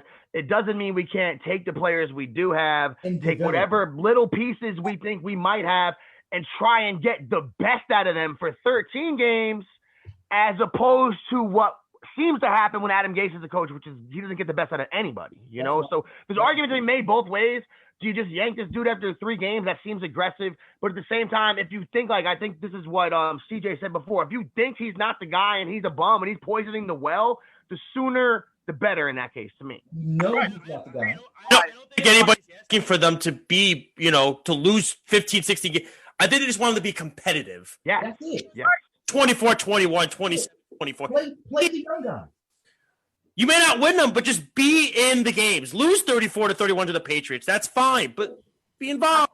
I would be much more comfortable saying that we lost to one of those teams by playing the young guys than I would say, man, we ran out Chris Hogan again, and Chris Hogan led the team in targets. And right. Chris Hogan is 487 years old and hasn't been good for how many years? So we're hoping that Chris Hogan regains a form from 5 years ago when we got guys on the team right now that are physically more gifted than him, are probably much hungrier than him right now to prove themselves, and might even be able to establish some sort of chemistry with Sam Darnold that will allow us to see not only the best from them, but also see better from him. Yeah. Okay, so I'm just saying, don't throw the baby out with the bathwater. I'm not saying we're playoff caliber team. What I am saying is factory of sadness. We shouldn't be looking to say, you know what, just end the season now, we don't even care. Because I'm still gonna watch the games. As much as I get pissed, as much as I leave and gotta go smoke or drink or whatever the case I gotta do for the game, whatever that is, I'm still gonna watch the game, and I still want to see us at least putting forth an effort. And we're not right now. If we're talking about Adam Gase is running the ball and we're down 4 scores, and it's the end of the third quarter, that's not what I'm talking about. That's not how you win. That's not even how you foster a winning mentality. It's not how you teach young players how to go for the jugular, how to win. You don't teach young players that way. And that's what we're doing. That's what we're seeing. Look, if you're going to put a young guy out there, let him make mistakes. Let him make mistakes in this situation right now. So when some of the things around them do solidify, those guys are the ones that we're going to be looking at and saying, okay, I've made my mistakes, but this is how we're going to win. Let's go get it. That's what I want. And we're not seeing it. I completely agree with you, because something else too is that for us Jet fans that have been watching this crap, okay, we could stomach it a little bit better knowing that there's a light at the end of the tunnel at the end of the season, and moreover, to Joshua's point, okay, if the Jets are 0-3 and we played 3 tight games, like we lost to Buffalo 17-16, and we were competitive against the 49ers, and maybe, Sam gets picked off at the 2-yard line or whatever, and we lose like 34-31 or whatever. And then like today's game, okay, if today's game's not 36-7, say it's 36-34, okay, or 36-30 for that matter. If you're competitive every fucking week, I'm not saying it's okay to lose, but be fucking competitive. Not that the game is over in the second quarter.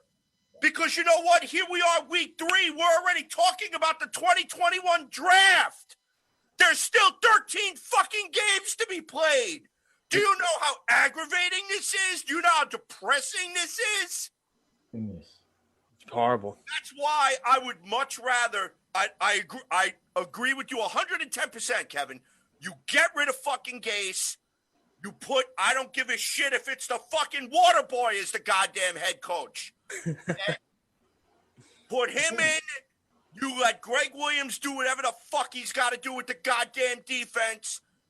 You want to use this year as an evaluation period. You want to see what you got in the cupboard. at least the Jet fans know that you're trying to build something toward the future and not looking at the fucking crazy meth head with his goddamn eyes out there, play ball and run Sam Darnold into the fucking ground that the kid looks like he wants to shoot himself in the fucking head when he goes to the sideline. I've seen better offensive geniuses watching my kids play Madden. Right. I'm just gonna keep that real. Look, some of them kids are just intelligent minds, man. I don't know if they're just confident with what it is that they're doing, but they're a lot more aggressive. They're a lot more innovative. And what we're seeing right now, that's not genius. That's punk ass football. And I'm sick of this. Right. My fantasy football team name every season is the same thing: Smash Mouth. And I'm gonna try. Look, that Smash Mouth football is how I got raised. It's what I'm looking for. It's what I'm expecting. And it doesn't just mean 3 yards in a cloud of dust. It means we're gonna punch you in the face in whichever way we have the best available. Like I said before, Sam Darnold should be looking at not security blankets. He shouldn't be having security blankets. Sam Darnold should have weapons in an arsenal. When we bring Le'Veon Bell is a weapon in his arsenal. Chris Herndon should be a weapon in his arsenal. Brashard Perriman, if that's who it's going to be, should be a weapon in his arsenal. We shouldn't be looking at this and saying, oh, yeah, this is going to be a security blanket because he's going to need, Sam Darnold doesn't want no damn security blanket. Sam Darnold wants a bazooka. That's what Sam Darnold wants. Right. Sam Darnold wants a damn tank. And if we get him those things, hey, we never know. We don't know what it can be. We still don't know. And as of right now, Joe Douglas got him a couple of 22s and a slingshot. But we'll see how this shakes out because he's not winning. He's not winning with what we got right now, man. And look. I don't want to say everything has to change, but most of it has to change, man. Most of it has to change. It just has to. True. Yeah. So I got to throw a fucking flag on that. A couple 22s and a slingshot. A22. All right, Jen. Anything else to add? You got 3 rounds. That's it. So, and 2 of them are blanks. Oh, I can't. I tell you. All right. So you know what? It's now time for my co-host's wonderful segment. Ladies and gentlemen, Mr. Kevin Jackson is going to take us all in the spotlight. In the spotlight with Kevin Jackson. Spotlight. All right, Kev, who we got in the spotlight tonight?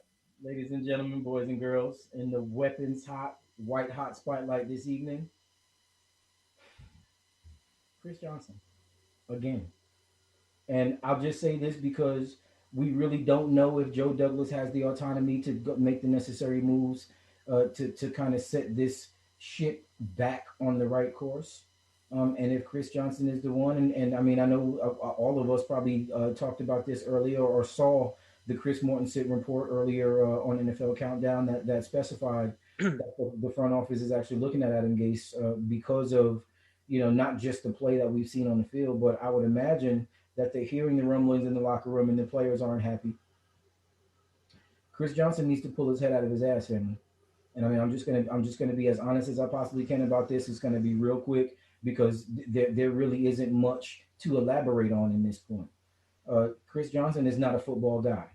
And the decision to hire Adam Gase has not only shown and proven in hindsight to be a bad decision, but I think there's most of us, even some more of the casual fans, who recognize that this was the wrong choice for a team that was in the position that we were in. We looked like we had what was legitimately a franchise quarterback. At this point in time, not only are we looking at the franchise quarterback quite possibly being collateral damage and also being gone for next season, but we're also looking at the structure around this entire team falling apart.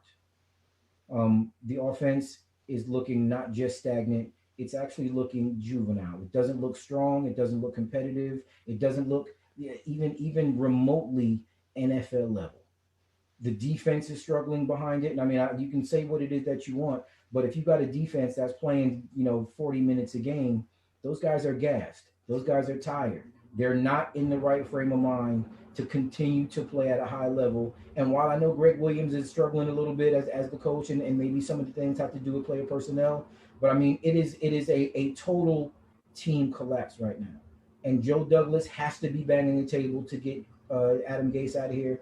And if he's not allowed to by Chris Johnson or Woody by extension, if that's really, where the decision needs to be made, Chris Johnson's in the spotlight, man. And not only is in the spotlight, but it's hot enough to melt right now. He needs to step his game up, and he needs to do it ASAP. And I get people want to say give more time in a couple of weeks, but I'll be honest with you. The fact that Adam Gase was allowed to travel home with the team after this loss, that's a debacle to me. The fact that Dow Loggins didn't have his credentials snatched on the sideline and told to catch a cab back to wherever the hell it is that he got to go, that's a travesty of justice for me. Those men, and I don't want to disrespect them, but I'll use that term loosely. Those men have literally set this team back years. Chris Johnson in the spotlight, you're going to need to pull the trigger, brother, or you're going to need to allow the guy who's supposed to be responsible for it, you're going to need to let it happen. If it doesn't, we're looking at 2025 before we can actually even be considered a respectable organization again. Do it, and do it now. Let's go. Gentlemen, we'll start with Joshua. Your thoughts? Listen, I agree with everything Kevin said about it. I think Chris Johnson needs to, again, he has to be responsible for this whole situation because he caused the situation by first off letting the GM pick the players in free agency, pick the head coach, draft the team, and then the GM, and then he fires him because he was undecided. So that's where this whole thing stems back from. And I heard your guys' show the last few weeks. CJ said it best. Adam Gase sold basically a bag of goods that was crap. Okay? That's essentially what it was. And to me, I think as Kevin said, if they don't get this figured out quick, we're looking at 2025 as when this organization could stop being the butt of the jokes, which, again, as you all have said, and I know CJ, you specifically, we're tired of being the butt of every single freaking joke in the NFL. I'm tired of it. I got a buddy who's a huge Baltimore Ravens fan, man, and all he does is make jokes to me every freaking week, and I'm tired of it. Okay? It's annoying because he has nothing to do with the Jets. All he does is make fun of me. He goes, wow, your team stinks. Oh, my God, it's even worse than the year before. How could this happen?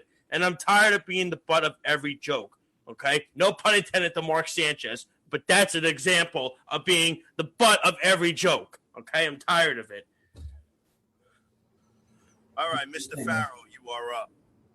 Well, I'll say this. Obviously, I'm no fan of Chris Johnson, but one thing, Josh is talking about being the butt of jokes, and that always sucks, but one thing that pisses me off more than that is when someone acts like I'm stupid. And if you're going to be Chris Johnson and you're going to come out publicly and you're going to say Adam Gase is brilliant, I said that's on our show, what you're saying to Jet fans in the world that everybody's stupid. We don't get it. Doesn't matter that he's worse. They're the worst at everything. Doesn't matter they're the worst offense in the league. Doesn't matter that when he was with the Dolphins, their offense was putrid. Doesn't matter that he got chased out of Miami, came here and has done nothing since then. None of that matters. We don't get it. We're stupid. This guy's brilliant. And when I heard him say that, at first I didn't think too much of it, but then I started thinking, I'm like, this is a dude, people that grow up entitled billionaire type lifestyles, they don't often live in reality like the rest of us. They don't live in the same world that we all live in. A lot of them have optimism for no reason because their life hasn't been that bad. We could figure it out. It's the Jets. Who cares if they're bad for 3 years? When on the flip is Jet fans that have been waiting for 40 years for the Jets to be good. My whole entire life. I can name all these coaches. And, since they've taken over, like I said, we've had one coach with the winning record. And the only thing I got to say about my opinion on Chris Johnson is this. He's the reason we have Adam Gase. And that's enough for me right there. That's it. He's responsible. The problem we have, the thing we're getting all worked up about, kind of the cancer on this team right now, this dude, you're responsible for that decision. And like Josh said, the disjointed way they did it, where you bring in Adam Gase, you have McCagnon there who didn't even hire Adam Gase. Gase gets McCagnon, fired. You bring in Douglas, like successful teams, they don't go about things like this. That's not the way successful teams go about things. And until Joe Douglas gets his guy in here, which I don't think is Adam Gase, they're tied together. And I meant to say this before when Errol was talking about them and their friendship and them being friends. Like, Joe Douglas, before the Jets hired him, that was everybody's number one GM prospect, not just the Jets. So Adam Gase is smart. Adam Gase said, oh, let me get this guy in who is every other team's sure thing also, and I'll act like I'm responsible. You got nothing to do with Joe Douglas' success. Joe Douglas didn't get to where he is with in the league before the Jets hired him. Had nothing to do with Adam Gase at all. That guy did that on his own. But he's trying to link himself to him to maybe last out a little long because he knows he's a clown. I think Joe Douglas is too smart, at least from what I've seen so far, with the decisions he's made. And guys, one thing I think we all know, we've had plenty of bad coaches, but very rarely have we had a really good GM. You know, when Parcells was kind of manning the controls, a lot of good decisions over a short amount of time there. But very rarely do any Jet fan goes, oh man, this is a great general manager we had. You know, we don't know what that's like, but I know on paper what Joe Douglas seems to be doing is building a foundation that could be successful. So he's not stupid. He must see Adam Gase as a clown. Even though Chris Johnson, I'm sorry I went on this rant. There's nothing to do with this. But even though Chris Johnson's the owner and Chris Johnson's this nitwit, and somehow we have this ownership that, you know, we send a guy over, he becomes the ambassador of England. He gets kicked out of their country. He's a racist scumbag. Who else does that happen to besides the Jets, right? We're the only franchise you could think of. And he hands the reins off to his little brother, this idiot, this clown, who's been the little brother of another billionaire his whole life, who's achieved nothing in his life. And that's the reason he's the guy making decisions for the Jets. Just, I say, give the keys to Joe Douglas. Walk away. I don't want to see your face, Chris Johnson. I don't want to see Woody Johnson's face. I don't want to hear you coming out in the media. I don't want you to have anything to do with this team and decisions. Just let Joe Douglas ride it out. Because I think Joe Douglas has a plan and is smart. And I think the Johnsons so far have been completely inept as owners. That's what I think. Yeah, no, for sure. You know, I mean, look, really quick before everything. Why, and CJ, you're a Rangers fan. Why are the New York Rangers successful? Because James Dolan doesn't touch the New York Rangers. 100%. 100%. The Knicks. The Mets are going to hire Steve Cohen, take over the team, and he's going to let Sandy Olsen be the president of baseball ops. Because he's not going to get involved. That's the point. Stop putting your hand in the cookie jar when you don't know jack squat about the sport. Let somebody who knows the game be in charge, not you. It drives me nuts. Great. Right. Vein popping out of my head. Sorry. I'm so pissed about it. Love it. All right, gents. It's my turn. Oh, boy. Stand back. It's about to get real. I'm going to try to do this as professionally as I possibly can because I don't want to embarrass my co-host here. Because I know it's coming. He's probably already saying, "Oh shit, here we go." Yeah, I know it's coming. Ladies and gentlemen, I can't be any more succinct when I say that Adam Gase needs to be removed as head coach of the New York Jets. We have put aside reason after reason after reason as to why he should never have been hired as the head coach of the New York Jets in the first place. But however, the powers that be that run the New York Jets felt obviously different. To reiterate a point that I made on a couple of shows ago, the New York Jets and Christopher Johnson and also Woody Johnson to an extent were sold a bag of goods by an NFL con artist. And the NFL con artist in this case is Mr. Adam Gase.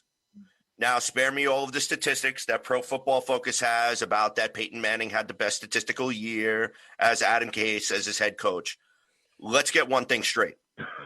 Peyton Manning was a Hall of Fame quarterback before Adam Gase was his quarterback's coach / jockstrap holder / glorified clipboard holder / offensive coordinator or whatever. Peyton Manning did not need Adam Gase to get better because Peyton Manning was already on a ticket into the Hall of Fame. Okay? So the offensive guru nonsense, when Adam Gase's offenses have been historically bad, have been completely overstated. the New York Jets under Adam Gase could potentially be worse offensively than they were under Coach Rich Kotite. That is a feat that I never thought would ever be achieved by any New York Jets head coach. But unfortunately, we are on that trajectory right now.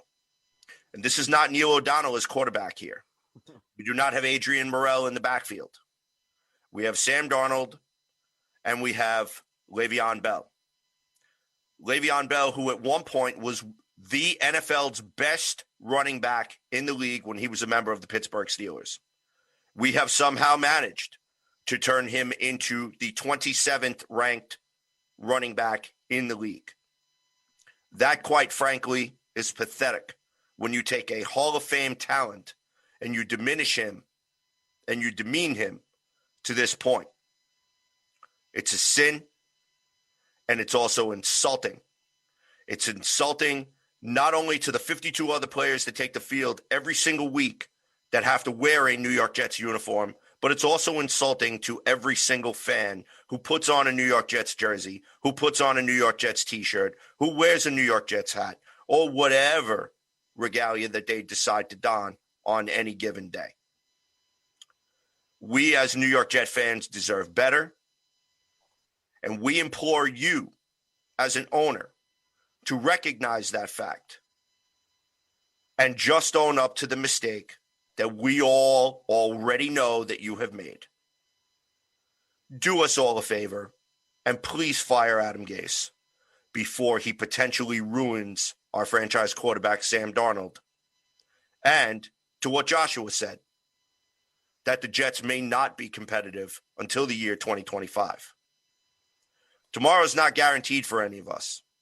And I'd like to see the Jets at least win one Super Bowl before I die. So do us all a favor.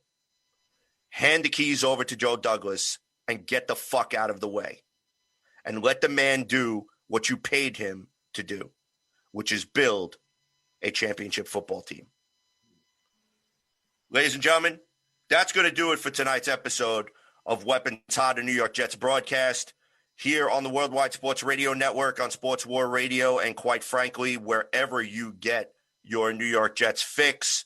I'd like to thank Mr. Keith Farrell from the Ain't Easy Being Green podcast, and also Mr. Joshua Silverberg, also from the Worldwide Sports Radio Network, for joining us this evening. Keith, really quick, give out your show's social media information, that which you can remember, because I know normally your co-host Michael Legaris handles all of that. Yeah, So, you know what, everyone? If you want to hear, just Google Ain't Easy Being Green podcast, man. Use the Google machine, because your boy doesn't know that type of information. You know, I'm just a creative force. When it comes to social media, I allow my partner to handle most of those things. So, but you Google Ain't Easy Being Green podcast everywhere on the planet, you get your podcast. We're there anywhere on social media. You Google that, you'll find us. If you want to support us, get at us any way, shape, or form. It's a good show. Really good show. Thanks. Thank you very much. Joshua, please give out your social media information so fans of Weapons Hot could also follow you as well. Sure, absolutely. I do a wrestling show with my tag team partners. We like to say Mr. Alex Slows, who's the son of Washington Nationals radio announcer Charlie Slows. So we get to do that together. It's every Saturday at 12 o'clock right here on the Worldwide Sports Radio Network. You can check us out on at Off the Mat WWSRN. That's Off the Mat WWSRN right there on Twitter and on Facebook. Just type in Off the Mat as well. And if you want to follow me insulting the New York Jets on Twitter, it's at Josh Silverberg. Trust me, I do a lot. I'm still being blocked by Michael Kadire, by the way, because so, you know, he could still kiss my ass, but whatever. But no, thanks guys for having me on tonight. It was a real pleasure. It was awesome. Everybody, Keith, I'm going to start checking out your show as well, man. Thanks, bro. And anytime anytime you guys want to come on the wrestling show, please come on anytime. Alex and I, we would love to have you guys. CJ, we're going to talk Chief J Strongbow, right? Next time you come on. That's what's going to do. Martino, right? We also want to talk a little Superfly snooker, you know, some early Hulk Hogan days. That's what I was there. Andre, Greg the Hammer, Valentine. Come on, guys. Let's go, man. I could go Kerry Von Erich, Junkyard Dog, you know? The Ultimate Warrior. Talk all that, man. It's an unbelievable show. We love doing it, and you guys all do wonderful shows, right here on the Worldwide Sports Radio Network. And Keith, like I said, I'm going to check out your show starting now too. Like I said, I just love all the Jet podcast shows, and hopefully Chris Johnson, like you guys said, gets it right. Please. Can only hope. Yeah, we can only hope. Yeah. All right, ladies and gentlemen, you can follow Weapons Hot at CNC Jets Factor on Twitter. You can follow me at JetsFan0523. My partner in crime on the other side of the glass, Mr. Kevin Jackson at Spotty Blackman. Don't forget to check us out on Facebook.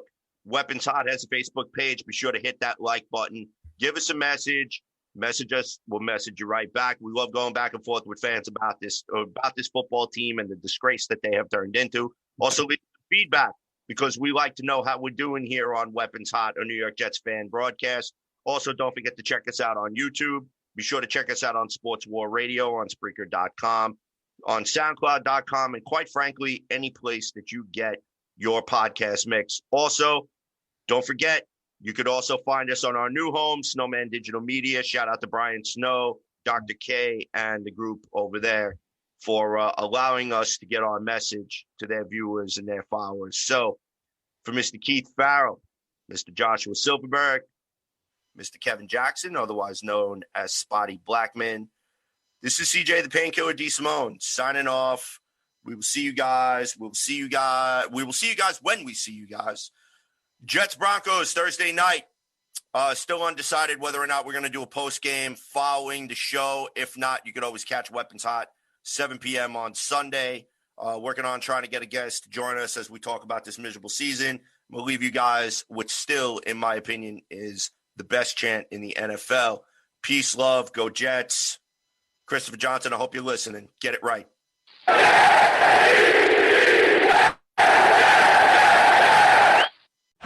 You're listening to the Worldwide Sports Radio Network.